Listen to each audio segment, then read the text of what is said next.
Regard, œil avisé, prunelles aiguisées, la midinale est aux aguets, par Pablo Pilovivien, tous les jours à 12h30.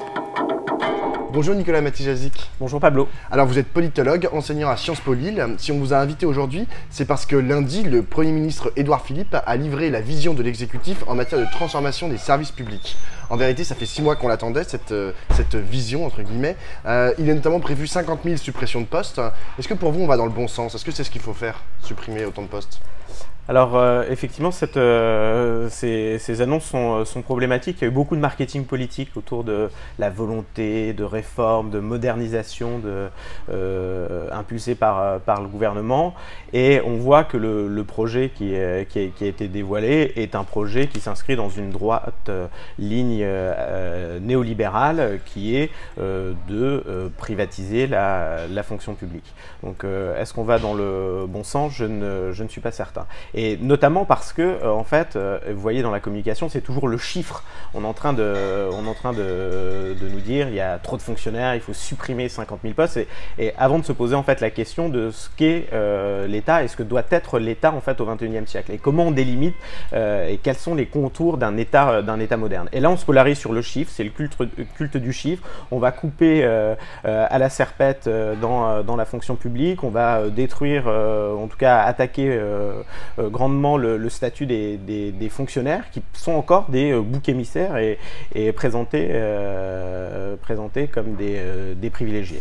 Alors pour vous, quand on parle de restructuration de l'agence qui gère la formation professionnelle, de regroupement des trésoreries, de réduction du réseau de fonctionnaires à l'étranger ou de réforme de l'audiovisuel public, pour vous, il n'y a aucune colonne vertébrale, si ce n'est la réduction des postes? Et effectivement, il y a ce chiffre et avec un objectif, il faut faire des économies, mais on a un plan pointilliste en fait de réforme de l'État. On n'a pas de structure idéologique, de paradigme, de vision, sauf celle qui est en fait ce qu'on appelle le New Public Management. Autrement dit, on va importer finalement le langage fonctionnel de l'entreprise en parlant de la rémunération au mérite, en parlant de la contractualisation, de la privatisation, etc. Donc effectivement, ce plan manque terriblement d'une colonne vertébrale idéologique. Mais pour vous, est-ce que ça peut marcher?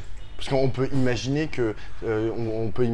dans un univers parfait que le New Public Management pourrait être efficient lorsqu'il s'agit de l'État. Mais en fait, ça ne fonctionne pas parce qu'on a des exemples à l'étranger qui nous montrent en fait que le New Public Management ne fonctionne pas et qu'il a entraîné plutôt des aberrations, des catastrophes plutôt que des réussites. C'est ça qui est terrible en fait, c'est que ce gouvernement est en train de redécouvrir ce qui était fait dans les années 90 ou dans les années 2000 au Royaume-Uni, aux États-Unis, au Canada, et sans réflexion particulière, je le répète encore une fois, sur ce qu'est l'État. Donc, j'ai quelques doutes sur la capacité de réussite de ce plan, notamment parce que en fait, ça fait 60 ans que ce sujet de la réforme de l'État est à l'agenda. Et bien avant, il y a les travaux d'un politiste qui s'appelle Philippe Bézès, qui montre très bien ça. C'est-à-dire que depuis 60 ans, on a des vagues continuelles, on continue de réforme de l'État. Et le plan ici, qui est annoncé, s'inscrit dans la droite ligne de ce qui a été fait depuis Nicolas Sarkozy avec la révision générale des politiques publiques, qui est ce mantra: il y a trop de fonctionnaires, il faut limiter la fonction publique. Mais alors du coup, qu'est-ce qu'il faudrait faire? Parce que comme l'a rappelé Matignon avant-hier, il y a quand même 45% des Français qui estiment que les services publics sont de mauvaise qualité, qui ne sont pas satisfaits. Donc il y a quand même des choses à faire. Alors tout à fait, il y a une défiance assez forte de certains Français à l'endroit des services publics. Je ne suis pas convaincu que c'est en réduisant le nombre de fonctionnaires qu'on va améliorer la qualité des services publics. Je ne suis pas convaincu non plus que les recettes qui sont préconisées, notamment la contractualisation, c'est-à-dire on va faire appel à des contractuels pour limiter la place des fonctionnaires, est une solution pertinente. Qui va former ces contractuels? Aujourd'hui, la vraie question en fait, c'est comment on forme des agents publics. Le comité CAP 2022 aurait dû poser la question des enseignements à l'ENA, dans les écoles de formation de fonction publique. On parle, il y a ce discours autour, il faut des managers publics qui ont un sens du management. Où apprend-on le management aujourd'hui dans les écoles de formation de l'État? Nulle part. Et ça, c'est une question effectivement essentielle si on veut former des fonctionnaires du futur et des fonctionnaires adaptés aussi aux exigences du XXIe siècle. Il faut revoir les programmes de formation dans les écoles type instituts régionaux d'administration, à l'ENA, parce que je remarque quand même que ce comité CAP 2022 touche très peu à l'ENA, voire pas du tout, puisqu'il n'en parle pas. Et pour cause, il est composé, puisque la trentaine d'experts qui composaient ce comité CAP 2022, la moitié du comité est quand même composé de hauts fonctionnaires et d'énarques, donc ils n'ont pas touché fondamentalement à leur sphère d'origine.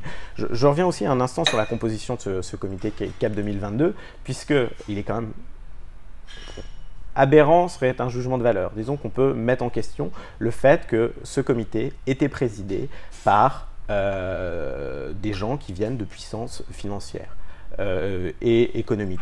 Safran, Nexity Immobilier, la Banque Rothschild, le fonds BlackRock de gestion d'actifs. On avait quand même des gens qui, fondamentalement, ne connaissent pas la fonction publique et qui sont censés plancher sur la fonction publique. Et les syndicats étaient très peu représentés dans le comité CAP 2022. Alors il y avait 2-3 experts internationaux pour faire sympathique et intelligent, mais disons que ça pose quand même une question fondamentalement sur la conception et l'idéologie qu'il y a derrière le plan proposé par le Premier ministre lundi.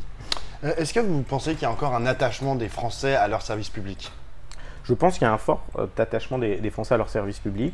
En tout cas, les enquêtes d'opinion nous le disent, effectivement, que les Français sont attachés à leur service public parce qu'ils voient que ces services publics sont aussi des amortisseurs en temps de crise, que c'est aussi le patrimoine de ceux qui n'ont pas de patrimoine, et quand on n'a pas grand-chose et qu'on n'est pas surdoté d'un capital social, économique et culturel, les services publics permettent de se soigner correctement, d'avoir une éducation de qualité. Je pense que les Français sont attachés, et on voit aussi, et c'est là où ce plan part aussi dans un angle mort. Aujourd'hui, il y a une désertification des services publics. Les services publics quittent les territoires, et notamment les territoires ruraux. Et quand les services publics reculent sur ces territoires, c'est la République qui recule, et c'est le Front National, et c'est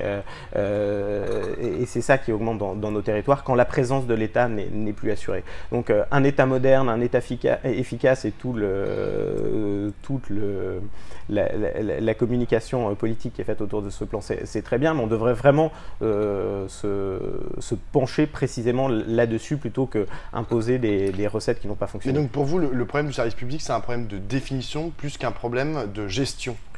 Alors, ce n'est pas qu'un problème de définition, c'est-à-dire que l'État, effectivement, c'est une forme d'organisation qui évolue au cours du temps et qui doit s'adapter en fait aux exigences modernes et au XXIe siècle. Donc je pense que avant de dire il faut réduire, il faut supprimer des postes de fonctionnaires, il faut inciter les gens à partir, etc., posons-nous, engageons un débat national avec des citoyens, avec les corps intermédiaires sur quelles sont les missions et les contours d'un État au XXIe siècle.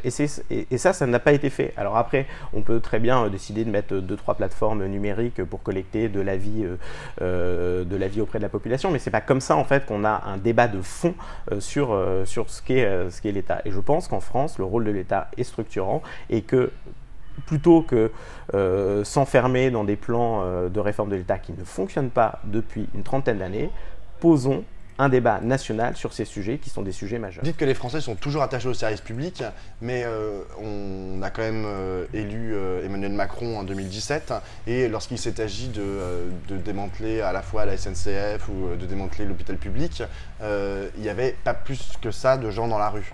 Il y en avait pas mal, mais c'était pas non plus un raz-de-marée, quoi. Donc finalement, l'attachement, est-ce qu'il n'est pas assez relatif?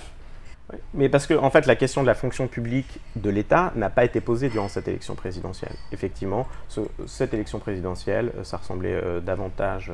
on ne parlait pas de fond, en fait.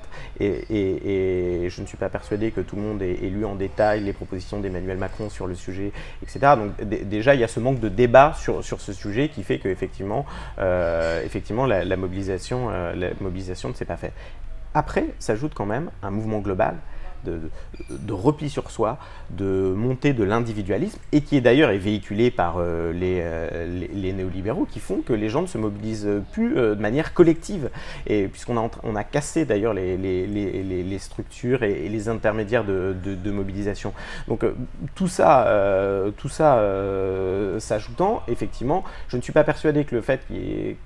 Je ne suis pas persuadé que parce que finalement les Français ne sont pas dans la rue pour défendre leur service public, ça signifie qu'ils ne sont pas attachés à leur service public. C'est juste qu'aujourd'hui, il y a cette espèce d'aphasie qui fait que les gens ne se mobilisent pas toujours. Je vois quand même que la question de l'hôpital public fait que...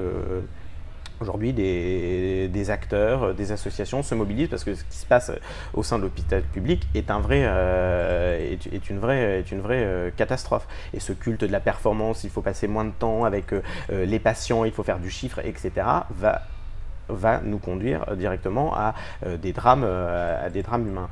Donc je ne ferai pas de corrélation en tout cas entre les Français ne sont pas dans la rue et ça veut dire qu'ils ne sont pas attachés à leur service public. Je pense que pour certains, il est facile de montrer en fait des privilégiés, des boucs émissaires, ceux qui profitent. Et les fonctionnaires, au même titre que d'autres, sont un peu présentés comme des figures à abattre, et cette petite musique circule, etc. Elle est vraiment nauséabonde. Et c'est contre ça qu'il faut se mobiliser. Est-ce que vous trouvez que la France que la gauche est au rendez-vous sur ces sujets-là, qu'elle propose des alternatives en fait au New Public Management dont vous parlez Alors, c'est bien la grande force du New Public Management et des néolibéraux, c'est qu'ils ont réussi à imposer cette doxa, et cette doxa est devenue dominante et il n'y a pas en fait de plan alternatif. Et je crois qu'il y a effectivement tout un travail pour la gauche, pour repenser l'État, la justice sociale, et là il faut se mettre au travail parce qu'aujourd'hui la plupart des partis politiques ne sont pas au travail, et il y a la nécessité d'avoir un vrai discours de gauche à cet endroit, parce que les néolibéraux, eux, ont leur projet pour l'État. C'est un démantèlement de l'État, c'est une captation d'ailleurs des ressources publiques pour des intérêts privés. C'est ce que montre très bien l'ouvrage, il y en a eu quelques-uns, mais notamment le dernier bouquin de Mauduit sur la caste. Les néolibéraux se sont servis des ressources de l'État à des fins personnelles et ont complètement oublié l'intérêt général. Merci beaucoup Nicolas Mzijazic. Merci.